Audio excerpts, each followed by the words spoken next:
இனி summer holidays கண்ணு கால் GT ஹாலிடேஸ்க்கு பண்ணு.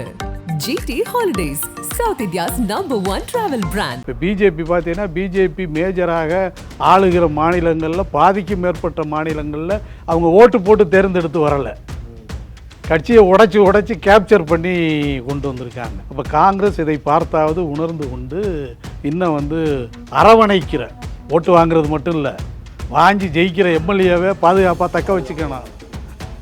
அப்புறம் இவ மாதிரி ஆட்களை அரவணைக்கணும். போயா பல்ஸ் மறுபடியும் பிறந்து பிஜேபிகிட்ட ட்ரைனிங் எடுத்துகிட்டு போகணும். நீங்கள் சாதாரண கேடர்ஸ் போய் சொல்கிறதுங்கிறது வேறு. ஒரு சுகாதாரத்துறை அமைச்சர் பார்லிமெண்ட்டில் அதை சொல்கிறார், நாங்கள் கட்டி முடிச்சிட்டோங்கிறாரு. திமுக காங்கிரஸ் உறுப்பினர்கள் அதை கட்டலைன்னு சொல்லி சண்டை போட்டு இவர்கள் வெளியேற்றப்பட்டார்கள். அந்த பழைய பார்லிமெண்ட் வரலாறு எடுத்து பார்த்தா தெரியும். அந்த அளவுக்கு பொய் சொல்கிறவங்க. பாஜக இருக்கிற இடத்துல பாமக கிடையாது, பாமக இருக்கிற இடத்துல பாஜக கிடையாது. 2 நாளாக 2 பேருக்கு எந்த உபயோகமும் கிடையாது. வேணால் பொருளாதார உதவி வேணால் பாமகவுக்கு கிடைச்சிருக்கலாம். ஆனால் உண்மையான போட்டி என்பது திமுக அணிக்கும் அதிமுக அணிக்கும். நீங்கள் ஏற்கனவே இருந்த பாமக 10 தொகுதிகள் வாங்கியிருக்கிறாங்க, அது எப்படி பார்க்குறீங்க? தொகுதியை பற்றி தான் நீங்கள் கவலைப்படுறீங்க, அவங்க பணத்தை பற்றி தான் கவலைப்பட்டாங்க. உங்களை அங்கே தருமபுரி நல்லா வேலை செய்கிறான்னு சொல்கிறாங்க. இல்லை, எங்கே வேணாலும் வேலை செய்யலாம், நீங்கள் காசு இருக்கிற எல்லாரும் வேலை செய்யலாம்ல. 7 முறை மோடியின் பயணத்தை ஒரு சென்ட்ரு மீடியனை தாண்டி க்ளோஸ் பண்ணிட்டாரு ராகுல் காந்தி. இதுதான் என்னுடைய கருத்து. அதாவது நான் பார்க்குறதுல போகிற இடங்களில் இதை பற்றி தான் பேசுகிறார்களே தவிர மோடி ராமேஸ்வரத்துக்கு வந்ததை பற்றி இப்போ யாரும் பேசல.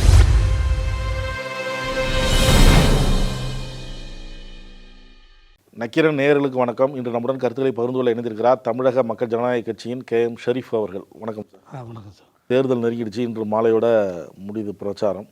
19ஆம் தேதி தேர்தல். முதல் கட்டமாக தமிழ்நாடு உட்பட நடக்குது. இது எப்படி பார்க்குறீங்க? இதுக்கு இடையில் பாஜக தேர்தல் அறிக்கையே வெளியிடலை அப்படின்னு எல்லோரும் சொல்லிட்டு இருந்த நிலைமையில் அவங்களும் வெளியிட்டாங்க. காங்கிரஸ் பாஜக தேர்தல் அறிக்கையை எப்படி பார்க்குறீங்க?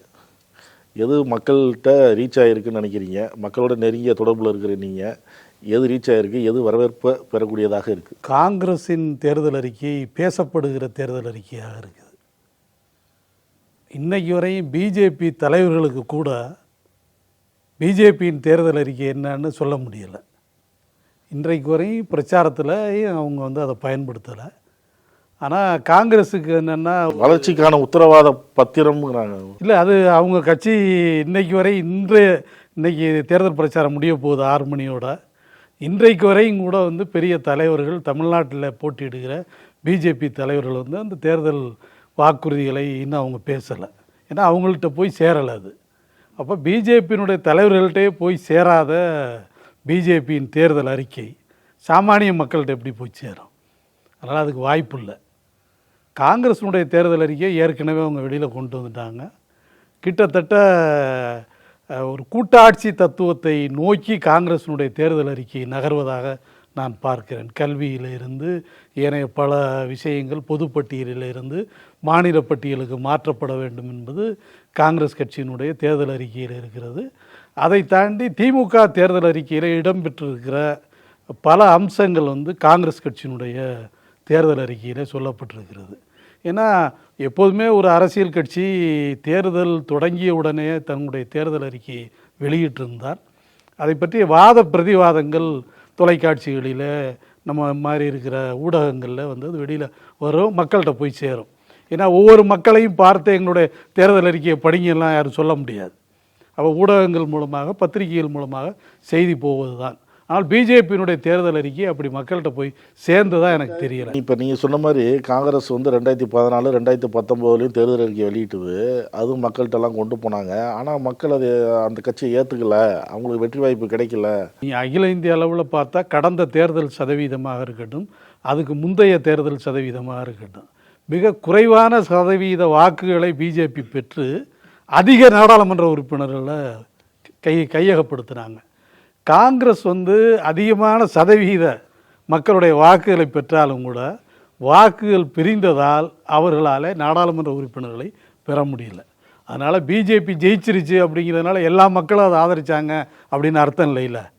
காங்கிரஸை எல்லா மக்களும் ஆதரித்தாலும் ஓட்டு பிரிஞ்சு அவங்கவுங்க, அதாவது இவருடைய வாக்குகள் தான். நீங்கள் ஜெகனோட வாக்குகளும் ஆந்திராவில் காங்கிரஸ் ஓட்டு தான், மம்தா வாக்குகளும் காங்கிரஸ் ஓட்டு தான். இது மாதிரி பல மாநிலங்களில் காங்கிரஸ் வாக்குகள் வந்து கடந்த தேர்தல்களில் வந்து பிரிஞ்சு போனதுனால காங்கிரஸால் வெற்றி பெற முடியவில்லை. அப்போ காங்கிரஸும் இதை உணர்ந்திருப்பதாக நான் நினைக்கிறேன். ஏன்னா அகில இந்திய அளவில் வந்து மக்கள் வந்து தங்களுக்கு வாக்களித்தாலும் கூட வெற்றி பெற முடியவில்லை. அப்போ இருக்கிறவங்கள தக்க வச்சுக்க முடியலை. நீங்கள் பிஜேபி செய்கிற தக்க வைக்கிற வேலையை காங்கிரஸால் செய்ய முடியலை கடந்த தேர்தலில்.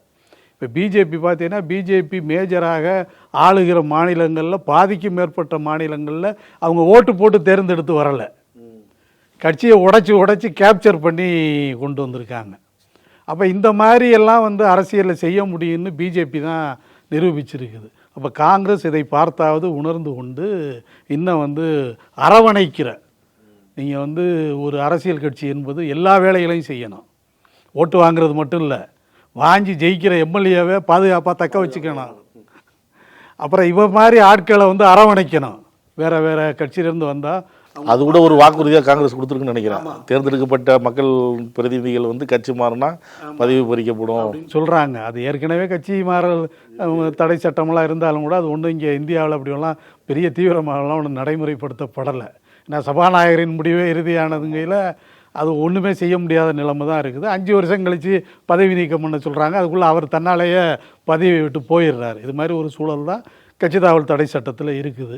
ஆனாலும் கூட வந்து காங்கிரஸ் இன்னமும் அரவணைக்கிற வேலையை செய்யணும். ஏன்னா காங்கிரஸ் கட்சியினுடைய பல தலைவர்கள் பிஜேபி மென்டாலிட்டியோடவே இருக்கிறாங்க. தமிழ்நாட்டை பொறுத்த வரைக்கும் திமுக தேர்தல் பிரச்சாரம், அதிமுக தேர்தல் பிரச்சாரம் இதெல்லாம் எப்படி பார்க்குறீங்க?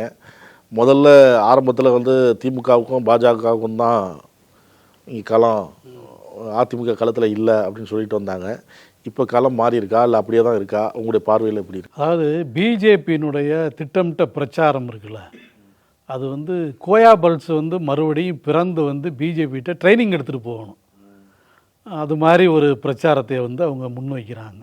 நீங்கள் எனக்கு தெரிஞ்சு இந்திய அரசியல் வரலாற்றில் நாடாளுமன்றத்தில் ஒரு மருத்துவமனை நாங்கள் கட்டி விட்டோன்னு சுகாதாரத்துறை அமைச்சர் சொல்கிறார். நீங்கள் வந்து இப்படிப்பட்ட பொய்யை வந்து எங்கேயுமே நீங்கள் பார்த்துருக்க முடியாது. நாடாளுமன்றத்துலேயும் சட்டமன்றத்துலேயும் இந்த அன்பார்லிமெண்ட்ரி வேர்டுன்னு சொல்லுவாங்கள்ல, பொய் அப்படிங்கிறது அன்பார்லிமெண்ட்ரி வேர்டு. அங்கே பொய் நீங்கள் சொல்லக்கூடாது. உண்மைக்கு மாறான கருத்தை சொல்கிறாரு அப்படின்னா பார்லிமெண்ட்டில் சொல்லணும். ஆனால் அந்த பார்லிமெண்ட்லேயே நாங்கள் வந்து எய்ம்ஸ் கட்டி முடிச்சிட்டோன்னு சுகாதாரத்துறை அமைச்சர் சொல்கிறார். அப்போ பிஜேபி எவ்வளோ பெரிய பொய்யர்கள் நிறைந்த கட்சி. நீங்கள் சாதாரண கேடர்ஸ் பொய் சொல்கிறதுங்கிறது வேறு.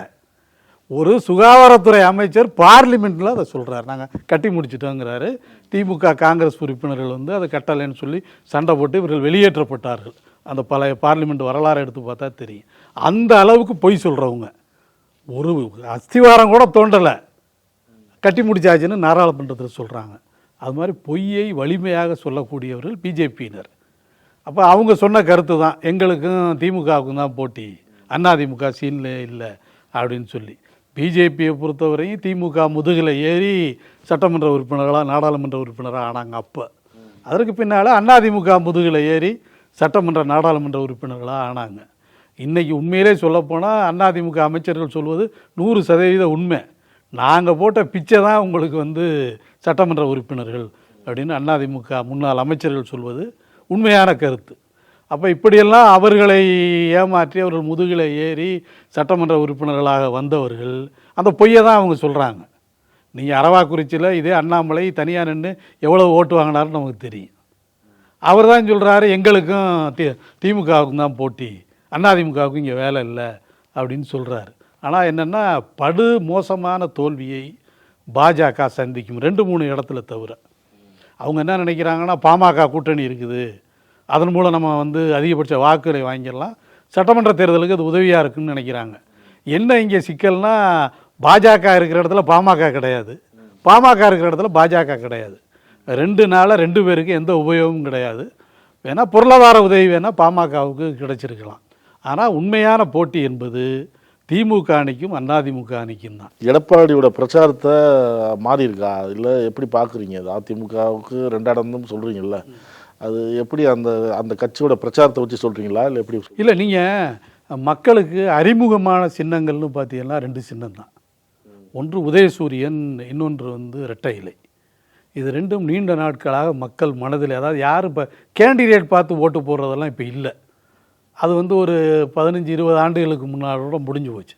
கேண்டிடேட்டை பார்த்து ஓட்டு போடுற நிலைமை என்பது தமிழக மக்கள்கிட்ட இல்லை. நீங்கள் ஒரு சின்ன உதாரணம் சொல்கிறேன். சுயேட்சைகள் இப்பொழுது ஒரு கடந்த 2-3 சட்டமன்றத்தில் பார்த்தீங்கன்னா சுயேட்சைகளே கிடையாது. இப்போ ஒரு நேரத்தில் எங்கள் மாவட்டத்திலலாம் ஆலங்குடி வெங்கடாசலம் பின்னால் மந்திரியாகலாம் இருந்தார், சுயேட்சையாக நின்று வெற்றி பெற்றார். அப்படி சில சுயேட்சைகளை நம்மால் பார்க்க முடியும். ஆனால் அப்போ ஒரு 20 ஆண்டுகளுக்கு முன்னாடி அது. இப்போ அப்படி இல்லை. இப்போ வந்து சின்னங்களை பார்த்து வாக்களிக்கிற சூழல் தான். அப்போ திமுக எந்த சின்னத்தை கையை சொல்லுதா அல்லது வேறு சின்னத்தை சொல்லுதா அதுக்கு ஓட்டு போடுவோம். அதே மாதிரி அதிமுக அது வந்து வேறு சின்னங்கள் என்னென்ன சொல்லுது அதுக்கு ஓட்டு போடும். அப்போ மெயினாக இவர்கள் முன்னாடி நிற்பது 2 சின்னங்கள் தான், உதயசூரியன் ரெட்டை இலை. அப்போ உதயசூரியன் திமுக ஆளுங்கட்சியாக இருக்கிறார்கள். பல தாங்கள் செய்த நல்ல விஷயங்களை அல்லது செய்ய போகிற விஷயங்களை மாணவர்களுக்கு இப்போ 1000 ரூபா கொடுக்குறேன் அப்படிங்கிற மாதிரி நேற்று அறிவிக்கிறாங்க. இந்த மாதிரி செய்தியெல்லாம் மக்கள்கிட்ட போய் சேருது. அதுக்கு ஈக்குவலான பிரச்சாரம். ஏன்னா ஆளுங்கட்சியாக இருந்தது அதிமுக கடந்த காலத்தில்.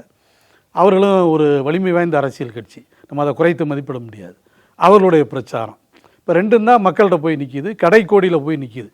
பிஜேபியோ அல்லது வேறு கட்சிகளோ யாராவது திமுக அதிமுக துணை இருந்தால் அவங்க வந்து ஜெயிப்பதற்கான வாய்ப்பு இருக்குது. பிஜேபிகிட்ட இப்போ இல்லை. அதனால் நேரடி போட்டி என்பது திமுகவுக்கும் அதிமுகவுக்கும் தான். பிஜேபியெல்லாம் சீல்லே இல்லை. காசு செலவு பண்ணுறாங்க, அங்கே நின்று சத்தம் போடுறாங்க. மீடியாக்கள் கொஞ்சத்தை விலைக்கு வாங்கி வச்சுருக்காங்க. மீடியாக்கள் ஃபோக்கஸ் பண்ணுது. அதனால் வந்து வெற்றி பெற்றிருப்பாங்கன்னா ஓட்டு மீடியாக்கள் வந்து போட முடியாதுல்ல. காசு வாங்கின வந்து பல கோடி வாங்கின வந்து ஓட்டு போட மாட்டான்ல, மக்கள் தானே ஓட்டு போடணும். அதனால் திமுக அதிமுகவுக்கு இடையிலே தான் போட்டி. ஒருபோதும் அது பிஜேபிக்கும் திமுகவுக்குமான போட்டியாகலாம் மாறாது. அப்படி ஒரு கனவை வந்து பிஜேபி காண்கிறது. இப்போ திமுக தேர்தல் பிரச்சாரங்களில் முதலமைச்சர்லேருந்து 2ஆம் கட்ட தலைவர்கள் வேட்பாளர் வரைக்கும் எல்லாருமே வந்து ஒன்றிய அரசை குரல் சொல்கிறாங்க. அவங்க வந்து எதுவும் செய்யலை அப்படின்னு சொல்லி பாஜக வரக்கூடாது, பாஜகவுக்கு எதிரான பிரச்சாரங்களை முன்வைக்கிறாங்க. இப்போ அதிமுக எடப்பாடி அந்த மாதிரி இப்போ செய்கிறாரா? இல்லை, எடப்பாடி வந்து 2 நாளைக்கு முன்னாடி வரையும் அதை பற்றி பேசலை. 2 நாளைக்கு முன்னாடி வரை என்ன சொன்னார்னா, தேசிய கட்சிகளை பற்றி எங்களுக்கு கவலை இல்லை, நாங்கள் மாநில கட்சி, மாநில உரிமைகளை பற்றி தான் பேசுவோம் அப்படிங்கிற மாதிரி சொல்லிக்கிட்டு வந்தார். ஆனால் தேர்தல் நெருங்க அவருக்கும் ஒரு பயம் இருக்குது. என்னென்னா, இந்த களத்துக்கு போன பின்னாடி தானே, களத்துக்கு போய் பார்த்தா பிஜேபிக்கு எதிர்ப்பான நிலை தான் இங்கே இருக்குது. அதாவது எடப்பாடி களத்தில் பிஜேபிக்கு எதிரான மனநிலை இருக்குது களத்தில் அப்படிங்கிறதுனால தனது போக்கை மாற்றிக்கிட்டார். நிச்சயமாக. ஏன்னா வந்து ஒரு சரியான தலைவராக இருப்பவர்கள் கள நிலவரத்தை தெரிஞ்சுக்கணும் முதல்ல. அப்போ எடப்பாடிகிட்ட சொல்லப்பட்ட செய்திகள் என்பது வேறு, எடப்பாடி நேரடியாக மக்களை சந்திக்கிற போது ரியாக்ஷன் இருக்கும்ல. பிஜேபிக்கு எதிரான கருத்துக்களை வந்து யார் தமிழ்நாட்டில் முன்வைக்கிறாங்களோ அவர்களுடைய கருத்துக்கள் வரவேற்கப்படுங்கிறத அவர் தெரிஞ்சுக்கிறாரு. அதனால் இப்போ கடைசி இறுதி கட்ட அந்த பிரச்சாரத்தில் இன்னொன்று அவர் மீது திமுக தொடர்ச்சியாக வைக்கிற கேள்வியும் குற்றச்சாட்டும் பிஜேபியை ஏன் எடப்பாடி எதிர்க்கவில்லை அப்படிங்கிறது அப்படின்னு சொல்கிறாங்க. அப்போ அதற்கு வந்து இவர் பதில் சொல்லணும். இவர் பதில் சொல்லாமல் பிஜேபியை வந்து கண்டிக்காமல் இருந்தார்னா அவங்க சொல்கிறது உண்மையாயிரும். அதனால் வந்து கடைசி நேரத்தில் வந்து பிஜேபிக்கு எதிரான கருத்துக்களை நம்ம பேசியே ஆகணும், இல்லைன்னா அவர் நிற்க முடியாது களத்தில் இங்கே தமிழ்நாட்டை பொறுத்தவரை. அதில் கொஞ்சம் மாறி இருக்கிறார் என்று நான் நினைக்கிறேன். பின்னாலேயே இன்னும் உள்ளுக்குள்ளே என்ன நடக்குதுங்கிறது தெரியலை. ஆனால் பிஜேபிக்கு எதிரான கருத்துக்களை 2 நாட்களாக பேச ஆரம்பித்தார். அதிமுகவின் போக்கு எப்படி பார்க்குறீங்க? நாடாளுமன்ற தேர்தல் மையமாக வச்சு இந்த பிரச்சாரம், இந்த செயல்பாடுகள் அதை நோக்கி நகருதா உண்மையிலுமே? இல்லை நமக்கு இலக்கு வந்து 2026 தான், அதை நோக்கி தான் இப்போவே பயணிக்கிறாங்க? இல்லை அவங்க வந்து நாடாளுமன்ற தேர்தலை பற்றி கவலைப்படலை, சட்டமன்ற தேர்தலை பற்றி தான் அதிமுக கவலைப்படுது. நீங்கள் அதிமுகனுடைய வேட்பாளர் பட்டியலை பார்த்தாவே தெரியும். அதிமுகவினுடைய பெருந்தலைவர்கள்னு இருக்கிற யாரும் இந்த தேர்தலை சந்திக்கலை. நீங்கள் கடந்த தேர்தலெல்லாம் அப்படி இல்லை. எல்லா பெரிய தலைவர்களும் சரிக்கு சமமாக, அதாவது சட்டமன்ற தேர்தலை ஒரு பாதி சந்தித்தால் நாடாளுமன்ற தேர்தலை இன்னொரு பாதி சந்திப்பார்கள் பெரிய பெரிய தலைவர்கள். ஆனால் இந்த தேர்தலில் பார்த்தீங்கன்னா பெரும்பாலும் புதுமுகங்களும் பெரிய 2ஆம் கட்ட தலைவர்கள் இல்லாதவர்களும் தான் இந்த நாடாளுமன்ற தேர்தலை சந்திக்கிறார்கள் அதிமுகவில். எனவே இதன் மூலம் நமக்கு தெரிய வருகிற விஷயம்னா இதை ஒரு பெரிய பொருட்டாக அவங்க எடுத்துக்கலை. இன்னொன்று என்னென்னா, இந்த தேர்தல் வச்சு சட்டமன்ற தேர்தலுக்கான வேலைகளை தான் அவங்க வந்து பார்க்குறாங்க. நீங்கள் வந்து அதாவது ஆளுகிறது பிஜேபி, ஆளப்போவது காங்கிரஸ் அப்படி வச்சுக்கணும். இல்லை பிஜேபியை கூட ஆளலாம், ஏதோ ஒன்று. ரெண்டு தேசிய கட்சிகள் மீதான பெரிய விமர்சனமோ அல்லது கருத்து மோதலோ அதிமுக வைக்கலை. நீங்கள் திமுகவை எதிர்க்கிற அளவுக்கு, திமுக மீது குற்றச்சாட்டுகளை வைக்கிற அளவுக்கு, இப்போ நேற்று கூட ஒரு கூட்டத்தில் எடப்பாடி பேசியிருக்கல, இந்த ஆட்சி மாறணும்னா நீங்கள் வந்து ரெட்டலைக்கு ஓட்டு போடுங்கிறாரு. அப்போ இது வந்து ஒன்றும் மாநில தேர்தல் இல்லை, சட்டமன்றத்துக்கான தேர்தல் இல்லை, இது நாடாளுமன்றத்துக்கான தேர்தல். ஆளுகிற அரசை அகற்றுவதா இல்லை வைத்துக்கொள்வதா, புதிய அரசு வருவதா வேண்டாமா, இதுதான் பிரச்சனை. அதை பற்றி அவர்கள் எங்கேயும் பேச மறுக்கிறார்கள். எனவே அவருடைய நோக்கம் என்பது சட்டமன்ற தேர்தலை நோக்கி தான் இருக்குது, நாடாளுமன்ற தேர்தலை நோக்கி இல்லை. அது ஒரு பெரிய பொருட்டாக அவர்கள் எடுத்துக்கொள்வதும் போல தெரியலை. ஆனால் எடப்பாடிக்கு ஒரு செக் இருக்கு. இங்கே அதிகபட்ச வாக்குகளை அதிமுக வாங்கவில்லை என்று சொன்னார், 2வது இடத்துல இல்லாமல் 3வது இடத்துக்கு போயிருச்சு அப்படின்னு சொன்னால், ஓபிஎஸ் இந்த கட்சியை கைப்பற்றுவதற்கான வாய்ப்பை, கதவை எடப்பாடியை திறந்து வச்ச மாதிரி ஆயிரும். அதனால் வந்து எடப்பாடிக்கு வேறு வழி இல்லை. நீங்கள் அதிகபட்ச வாக்குகளையும் வாங்கணும், முடிந்தால் 1-2 நாடாளுமன்றத்தை நோக்கி கூட உறுப்பினர்களை நம்ம நகர்த்தணும். இதையும் அவர் கவனிக்கிறார். இருந்தாலும் கூட அவருடைய முழு கவனம் என்பது சட்டமன்ற தேர்தலை நோக்கி. திமுக கூட்டணி 40-40 வந்துடும் சொல்கிறாங்க. இவரும் 40-40 தேர்தல் நிற்கிறவங்க அப்படி தான் சொல்லுவாங்க. அதிமுகவாக தான் 40-40 வந்துடும் அப்படின்னு சொல்கிறாங்க. கள நிலவரத்தை நீங்கள் எப்படி பார்க்குறீங்க? அதிமுக 1-2 வரத்துக்கான வாய்ப்பு இருக்கா, இல்லை 5 வரத்துக்கு வாய்ப்பு இருக்கா? திமுக கூட்டணி குறைந்தபட்சம் 35 இடங்களுக்கு மேலே ஜெயிக்கும். கூட்டணி திமுக கூட்டணி 35 இடங்களுக்கு மேலே ஜெயிக்கும். அதாவது ஒரு சில இடங்களில் அதிமுக வருவதற்கான வாய்ப்பு இருக்குது. பிஜேபி ஒருபோதும் இங்கே வருவதற்கான வாய்ப்பு என்பது இல்லை. பிஜேபி ஜெயிக்கவே ஜெயிக்காது. அதனால் பத்திரிகையாளர்களுக்கோ பொதுமக்களுக்கோ அல்லது இதை பார்த்து கொண்டு இருக்கிற சகோதரர்களுக்கோ அந்த சந்தேகமே வந்துட வேணாம். ஒருவேளை பிஜேபி ஜெயிக்கும், ஜெயிக்கிற கட்சிக்கு ஓட்டு போடணும் அப்படின்லாம் யாரும் முடிவு எடுத்துடாதீங்க. ஒருபோதும் பிஜேபி தமிழ்நாட்டில் வெற்றி பெறாது. அதிமுகவுக்கு 1-2 சீட்டுகள் வருவதற்கான வாய்ப்பு இருக்குது. அது எங்கேயெல்லாம் வாய்ப்பு இருக்குன்னா, திமுகவினோட கூட்டணி கட்சிகள் நல்ல கவனம் செலுத்தாமல் இருக்கிற இடங்களிலே அதிமுக 1-2 இடங்கள் வருவதற்கான வாய்ப்பு இருக்குது. வாய்ப்பு தான், அது ஜெயிக்கலாம் சொல்ல முடியாது. ஆனால் உறுதியாக திமுக கூட்டணி 35 இடங்களுக்கு மேலே, நான் 39 தான். நான் இங்கே தமிழ்நாடு 39. பாண்டிச்சேரியை பற்றி பேசலை, பாண்டிச்சேரியை போதும் தள்ளாடிக்கிட்டு இருக்கோம், அதனால் அதை பற்றி பேசலை. இந்த 39 பற்றி சொல்லுகிறேன். 35க்கு மேலே கண்டிப்பாக திமுக கூட்டணி தமிழ்நாட்டில் வெற்றி பெறும். நமக்கு பிடிக்குதா பிடிக்கலையா என்பதை தாண்டி பிஜேபியை ஒழித்து கட்டணும் என்பதிலே தமிழக மக்கள் மிக தெளிவாக இருக்கிறார். நீங்கள் ஏற்கனவே இருந்த பாமக 10 தொகுதிகள் வாங்கியிருக்கிறாங்க, அது எப்படி பார்க்குறீங்க? தொகுதியை பற்றி தான் நீங்கள் கவலைப்படுறீங்க, அவங்க பணத்தை பற்றி தான் கவலைப்பட்டாங்க. ஒருபோதும் அவர்கள் வெற்றி பெறுவதற்கான வாய்ப்பு இல்லை. அங்கே தருமபுரி நல்ல வேலை செய்கிறான்னு சொல்கிறாங்க. இல்லை, எங்கே வேணாலும் வேலை செய்யலாம். நீங்கள் காசு இருக்கிற எல்லாரும் வேலை செய்யலாம்ல. ஏன்னா இப்போ பணம், போஸ்ட் ஓட்டுறதாக இருக்கட்டும், கொடி கட்டுறதாக இருக்கட்டும், ஆட்களை சேகரிப்பதாக இருக்கட்டும், வாகன பிரச்சாரமாக இருக்கட்டும், மக்களை திரட்டுவதாக இருக்கட்டும், பணம் இல்லாமல் இப்பொழுது எதுவும் செய்ய முடியாது. இதுதான் வந்து இன்றைய தேர்தல் நிலவரம்.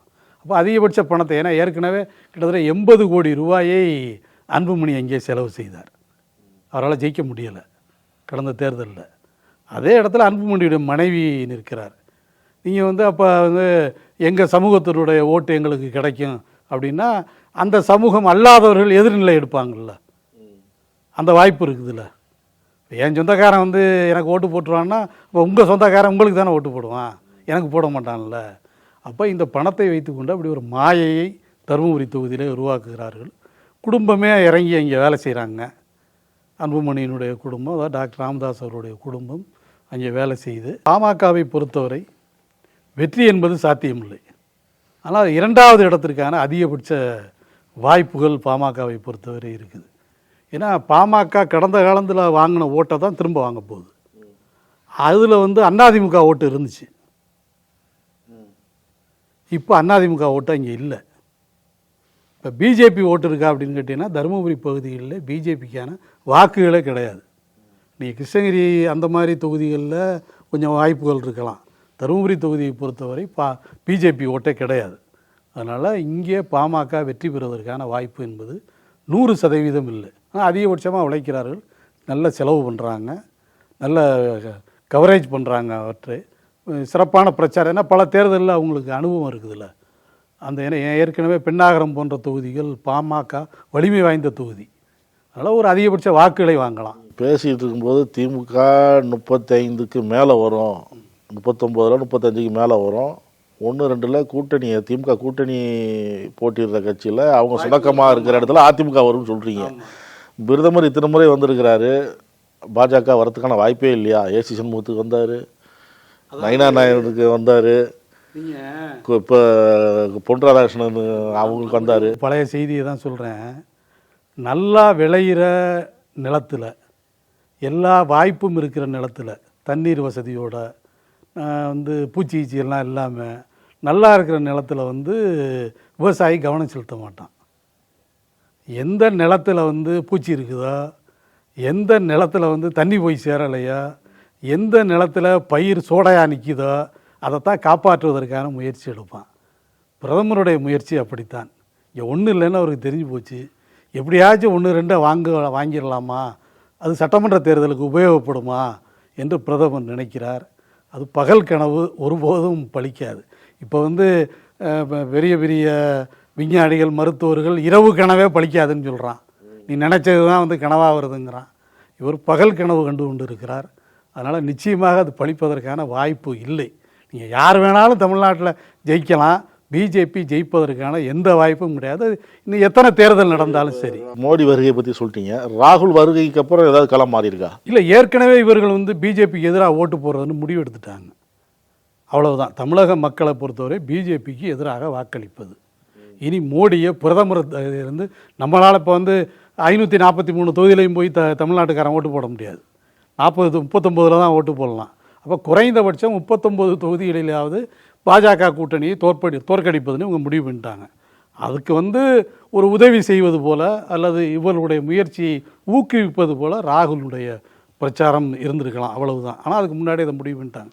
ஆனால் எனக்கு என்னென்னா, வலைத்தளங்களில் வந்த செய்திகளை பார்த்ததுக்கு பின்னாடி அதாவது பிரதமருடைய 7 முறை பிரதமர் வருகை இருக்கிறதல்லவா, ரோட் ஷோ இருக்கிறதல்லவா,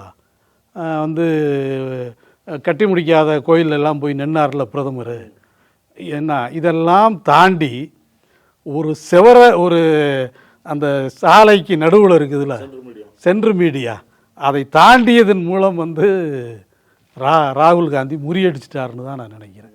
7 முறை மோடியின் பயணத்தை ஒரு சென்ட்ரல் மீடியனை தாண்டி க்ளோஸ் பண்ணிட்டாரு ராகுல் காந்தி. இதுதான் என்னுடைய கருத்து. அதாவது நான் பார்க்குறதுல போகிற இடங்களில் இதை பற்றி தான் பேசுகிறார்களே தவிர மோடி ராமேஸ்வரத்துக்கு வந்ததை பற்றி இப்போ யாரும் பேசலை, மோடி சேலத்துக்கு வந்ததை பற்றி யாரும் பேசலை. ராகுல் காந்தி சென்ட்ரல் மீடியனை தாண்டி ஒரு ஸ்வீட் பாக்கெட் வாங்குகிற கடைக்கு போனார், எல்லாரையும் பார்த்தாரு அப்படின்னு சொல்லி அந்த கடைக்கான விளம்பரம் மக்கள் லட்சக்கணக்கில் போகிற மாதிரி இப்போ ஆகிப்போச்சு அந்த ஸ்வீட் கடைக்கு. அப்படி ஒரு நிலைமை இன்றைக்கு தமிழ்நாட்டில் இருக்கிறது. அதனால் மோடி வராமல் இருந்தால் கூட 1-2 ஓட்டு விழுந்திருக்கும். மோடி அதையும் கெடுத்து விட்டார் என்பதுதான் என்னுடைய கருத்து. பல்வேறு கருத்துக்களை பகிர்ந்து கொண்டதற்கு நன்றி சார். நக்கீரன் டிவிக்கு சப்ஸ்கிரைப் செய்யுங்கள். உங்கள் ஆதரவே எங்கள் பலம். ஆசிரியர்களுக்கு நண்பனாகவும் மாணவர்களுக்கு ஆசானாகவும் திகழும் தேர்வு வழிகாட்டி. ஒவ்வொரு பாடத்திற்கும் அனுபவமிக்க ஆசிரியர்களின் துல்லியமான தெளிவான விடைகள். CNC இருக்கு, தேர்வு பயம் எதற்கு? இது தீரன் பப்ளிஷிங் ஹவுஸ் விற்பனை வெளியீடு.